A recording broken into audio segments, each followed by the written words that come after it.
நம்ம இன்றைக்கி என்ன பார்க்க போகிறோம்னா, நடிகர் விஜயோட 50வது பிறந்தநாளை முன்னிட்டு எக்கச்சக்கமான ப்ரோக்ராம் விஜய் சங்கத்திலிருந்து தெரிவிக்கப்பட்டிருந்தாங்க.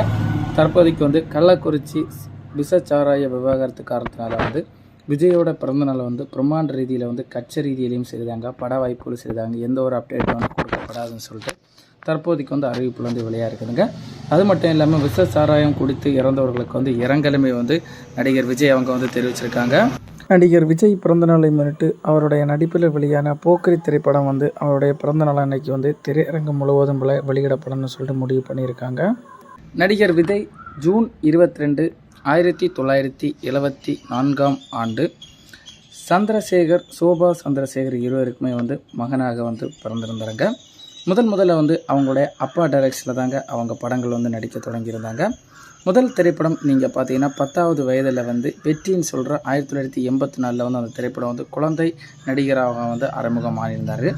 அதனை மட்டும் இல்லாமல் தந்தை இயக்கிய இது எங்கள் நீதின்னு சொல்கிற 1988 வெளியான திரைப்படத்திலும் குழந்தை நடிகராக தொடர்ந்தாருங்க. பின்னர் அவருடைய 18வது வயதில் அவருடைய தந்தை இயக்கிய நாளைய தீர்ப்புன்னு சொல்கிற திரைப்படத்தில் 1992 ஆண்டு நடிச்சிருந்தார். என்னதாக இருந்தாலுமே முதன்மை நடிகராக முதன்மை திகழ் பாத்திரத்தில் அவர் திகழ்ன்றதுக்கு காரணமே இயக்குனர் விக்ரமன் தாங்க சொல்கிறோம். விக்ரமன் இயக்கிய பூவை உனக்காகன்னு சொல்கிற திரைப்படம் 1996 ஆண்டு வெளியாயிருந்தது. இந்த திரைப்படம் தாங்க அவருக்கு ஒரு திருப்பு திருமுனையாக ஒரு ரசிகர் மத்தியில் ஒரு நடிகராக திகழ்கிறதுக்கு முக்கிய காரணமாக பங்களிச்சுன்னு சொல்லணுங்க. நடிகர் விஜய் அன்று முதல் இன்று வரை நீங்கள் பார்த்தீங்கன்னா 62 திரைப்படங்கள் அவர் நடிச்சிருக்காருங்க. அந்த திரைப்படத்தில் நீங்கள் பார்த்தீங்கன்னா 3 தமிழக அரசு திரைப்பட விருதுகள் பெற்றிருக்காருங்க. ஒரு காஸ்மோ பாலிடம் விருது பெற்றிருக்காருங்க. இந்தியா டுடே விருது 1 பெற்றிருக்காரு. சிமா விருது 1 பெற்றிருக்காரு. விசை விருது 8, விஜய் விருது 8 பெற்றிருக்காரு. எடிசன் விருதுகள் 3, விகடன் விருதுகள் 2, அந்த மாதிரிப்பட்ட எக்கச்சக்கமான விருதுகள் மூலம் 50 விருதுகள் மேலே இவருடைய படங்கள் மூலம் இவர் கால் தடம் பதிச்சிருக்கிறாருன்னு சொல்லணுங்க. ஒரு முறை ஐக்கிய பேரரசின் நாட்டு திரைப்பட விருதுகளுக்குமே பரிந்துரைக்கப்பட்டிருக்காருங்க. அது மட்டும் இல்லாமல் பின்னணி பாடகராட்டம் எக்கச்சக்கமான பாடல்களை நடிகர் விஜய் ரீசெண்டாக பாடியிருக்கிறது குறிப்பிடத்தக்கதுங்க. விஜயோடைய பிறந்தநாள் அன்னைக்கு விஜய் தரப்பில் ஏதாவது ஒரு அப்டேட் கொடுக்கணும்னு அவங்களுமே இயக்கத்தில் இருந்திருப்பாங்க. ரசிகர் மத்தியிலுமே விஜயோட பிறந்தநாளுக்கு அவரோட கட்சி சார்பிலையோ இல்லைனா கோட் திரைப்படத்தின் மூலம் ஏதாவது ஒரு அப்டேட் கொடுக்கப்படும் தெரிவிச்சிருந்தாங்க.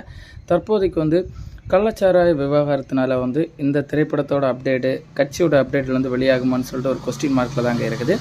இந்த கள்ளக்குறிச்சிக்கு ரீசெண்டாக விஜய் சென்ற போது சிகிச்சை பெற்று கொண்டு வந்திருந்த ஒருவர் அவருடைய கையை பிடிச்சி என்னை காப்பாற்றுக்க தலைவா, காப்பாற்றுங்கள் என அவருடைய கண்ணீர் மல்க அவர் பிடித்து சொன்னது விஜய்க்கு ரொம்பவே கஷ்டமாக இருந்து, அது மட்டும் இல்லாமல் விஜய் ஆறுதலுமே கூறியிருக்காருங்க. இந்த நிலையில் பாதிக்கப்பட்டவருடைய மனைவி அவருக்கு மேலே சாஞ்ச மாதிரியும் அவருடைய மார்பில் சாஞ்சு எப்படியாவது காப்பாற்றுக்க தர வேண்டும் அப்படின்னு சொல்லிட்டு அவருமே கெஞ்சி கேட்டிருக்காங்க. அவங்களுக்குமே விஜய் ஆறுதல் கூறியிருக்காருங்க. அது மட்டும் இல்லாமல் மிகப்பெரிய ரீதியில் பிரம்மாண்ட ரீதியில் அவருடைய பிறந்தநாள் கொண்டாடப்படுற நிலையில் தற்போதைக்கு அது கொஸ்டின் மார்க்கில் தான் இருக்க போகுது அப்படின்னு சொல்லியிருக்காருங்க. நம்ம வெயிட் பண்ணி பார்த்தா தாங்க தெரியும் அவரோட பிறந்தநாள் எப்படி கொண்டாடப்படுறான்னு. ரீசெண்டாக அவருடைய வெங்கட் பிரபு இயக்கத்தில் கோட்ரின்னு சொல்கிற திரைப்படத்தில் விஜய், பிரசாந்த், பிரபுதேவா, அஜ்மல், அமீர், ஜெயராம், மோகன், வைபவ், ஸ்னேகா, லைலா, மீனாட்சி சௌந்தரின்னு சொல்லிட்டு எக்கச்சக்கமான நடிகர் பட்டாளமே அந்த திரைப்படத்தில் நடிச்சிருக்காங்க. இந்த திரைப்படம் 200 கோடிக்கு மேலே பட்ஜெட்டில் உருவாக்கப்பட்டிருக்குங்க. இந்த திரைப்படம் செப்டம்பர் மாதம் 5ஆம் தேதி 2024 ஆண்டு விநாயகர் சதுர்த்தி முன்னிட்டு வெளியிடப்படும் சொல்லிட்டு தற்போதைக்கு படக்குழு முடிவு பண்ணியிருக்காங்க. இந்த படத்தோட டப்பிங் வேலைகளை விறுவிறுப்பாக நடைபெற்று கொண்டு வருதுங்க. அதனைத் தொடர்ந்து இந்த திரைப்படத்தோட ட்ரீசர் மற்றும் ட்ரெய்லர் வெளியிடப்பட்டு இந்த திரைப்படம் செப்டம்பர் மாதம் வெளியிடப்படும் சொல்லிட்டு தற்போது வெளியாக இருக்குதுங்க. கோட் திரைப்படத்தோட ட்ரெய்லர் அவருடைய பிறந்தநாளை முன்னிட்டு கண்டிப்பாக வெளியிடுறதுக்கு வாய்ப்புகள் அதிகம்னு சொல்லியிருப்பாங்க. ஒரு பக்கம் நம்ம வெயிட் பண்ணி பார்த்தா தாங்க தெரியும்.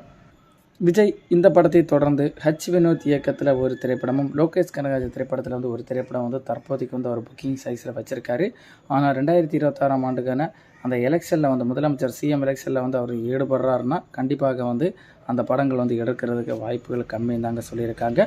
கோட் திரைப்படம் வெளியிட தொடர்ந்து பின்னர் அவர் அரசியலில் முழுவதுமாக ஈடுபடுறதுக்கு வாய்ப்புகள் அதிகம்னு சொல்லியிருக்காங்க. வெயிட் பண்ணி அவருடைய வாழ்க்கை எப்படி இருக்க போது நம்ம பார்க்கலாங்க.